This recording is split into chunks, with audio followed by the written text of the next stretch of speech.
This is the first of 4 stretches for unlocking your hips, part of the Unlock Your Hips series. And this one is a stretch you need to do against the wall for your hips and your quads. So I'm going to talk you through the options now. Livy's going to do them and I'm going to give you the teaching points, okay? So if you're watching Livy, she's going to kneel down, okay? And she's going to put her back foot up the wall. Her knee on this side pushes right into the wall, okay? So I'm going to bring you guys around here.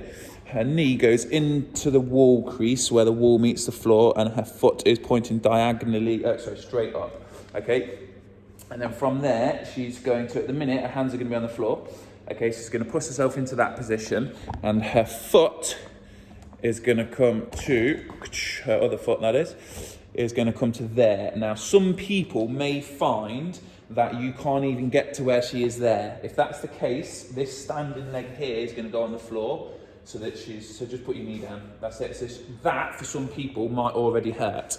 If it's not too bad, you're going to stride that leg out, okay? And that should increase it.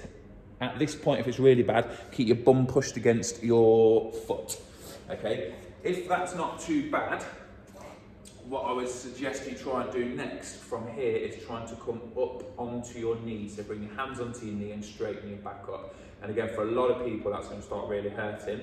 If it is, push your bum back against your foot and it should ease it off slightly. But if it hurts too much, you can drop your hands back down. And then the next step from there to progress it further would be then to lunge forward slightly by pushing your hips so your bum comes off your foot and you're dropping your hips into the middle. And if you need to increase it further, wiggle your toes, slide your leg forwards and drop down lower. So that is the stretch. Livy's going to stay in the stretch for now and I'll just explain some bits to you. So they're your options. You don't need to go up through those options. You can just stay on the first option. Basically work through the options until it is difficult to do, not causing you any kind of specific joint pain, but you know, it's quite intense.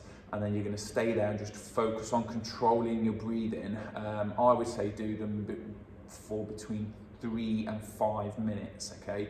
So if it was me, or if I was getting Livy to do this now properly, I'd get her in whichever position she's finding the toughest but can manage, and I'd leave her there for between 3 and 5 minutes, and I'd match it on the other leg. If you're doing it right, you should be feeling it in the hip on, let me just show you on the right side.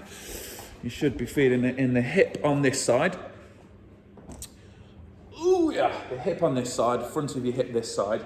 And you may also feel it in your quad, and which is the front of this back leg, and depending which is the tightest muscle, you may feel it in one more than the other. But again, 3 to 5 minutes in the left, 3 to 5 minutes in the right.